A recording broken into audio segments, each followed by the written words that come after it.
Welcome to Nancy's garden. இன்றைக்கி நம்ம பார்க்க போகிறது ஆல்டர்னேத்ரா ஸ்னோபால் பிளான்ட். இது வந்து காமன் நேம் வந்து ஸ்னோபால், பொட்டானிக்கல் நேம் வந்து ஆல்டர்னேத்ரா. இது வந்து ஒரு ஆர்னமெண்டல் பிளான்ட்டு தான். இது பார்க்க வந்து ரொம்ப அழகான ஒரு பிளான்ட்டு. அழகான க்ரீனும் அழகான ஒயிட்டும் மிக்சிங்கில் இருக்கும். சென்டர் போர்ஷன், லீஃபோட சென்டர் போர்ஷன் வந்து க்ரீனாக இருக்கும். எட்ஜஸ் எல்லாம் நல்லா ஒயிட்டாக இருக்கும். வெயில் காலத்தில் வந்து அந்த எட்ஜஸ் ஒயிட் வந்து ஜாஸ்தியாக இருக்கும். கொஞ்சம் ரெய்னி சீசனில் வந்து க்ரீன் ஷேடு தான் ஜாஸ்தியாக இருக்கும்.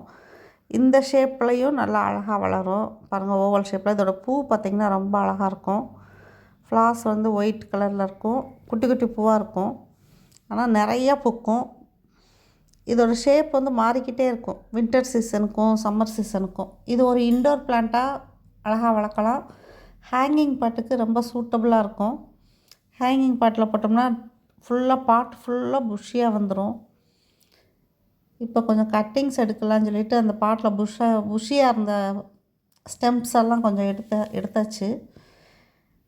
இன்னும் கொஞ்சம் எடுத்துகிட்டு தான் இருக்கோம். அப்பப்போ நிறைய பேர் கேட்குறதுனால ஸ்டெம் கட்டிங் இதை வந்து அடிக்கடி நிறையா எடுக்க வேண்டியதாக இருக்குது. சிலர் வந்து அந்த பாத்வேயில் நெருக்கமாக வச்சிடுறாங்க.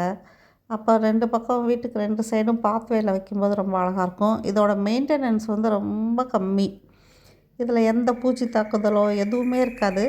அது மாதிரி சாயில் மிக்ஸ் வந்து ரொம்ப சிம்பிளாக இருக்கும். ஆர்டினரி கார்டன் சாயிலும் நம்ம வெர்மி கம்போஸ்ட் மட்டும்தான். இதுக்கு தண்ணி வந்து அப்படியே தேங்கக்கூடாது, வெல் ட்ரெயின் சாயிலாக இருக்கணும். தண்ணி வந்து எப்பயுமே தேங்கக்கூடாது. இதை வளர்க்குறதும் ஈஸி. சும்மா 2 ஸ்டெம்பை வச்சு விட்டிங்கன்னு வச்சுக்கோங்க, அப்படியே புஷ்ஷி ஆயிரும். இதுக்கு ஏன் ஸ்னோபால் பிளான்ட்டுன்னு வந்துச்சுன்னா, மேலேருந்து பார்க்கும்போது அந்த ஒயிட் ஷேடு மட்டும்தானே தெரியுது. அது ஸ்னோபால் மாதிரியே இருக்கும். நடுவில் இருக்க க்ரீன் ஷேடு தெரியாது. இது கட்டிங்ஸ் போட்டிருக்கேன். சில ஃப்ரெண்ட்ஸு கேட்டதுனால பேக்கெட்டில் தான் போட்டிருக்கேன். இது ஆர்டினரி கார்டன் சாயிலும் வெர்மி கம்போஸ்ட் கொஞ்சமாக கலந்து இந்த கட்டிங்ஸை வந்து நான் போட்டு வச்சுருக்கேன். இது நல்லா வேர் பிடிச்சதுக்கப்புறம், இது கண்டிப்பாக வேர் பிடிக்க எப்படியும் ஒரு 15 டேஸ்க்கு மேலே ஆகும்.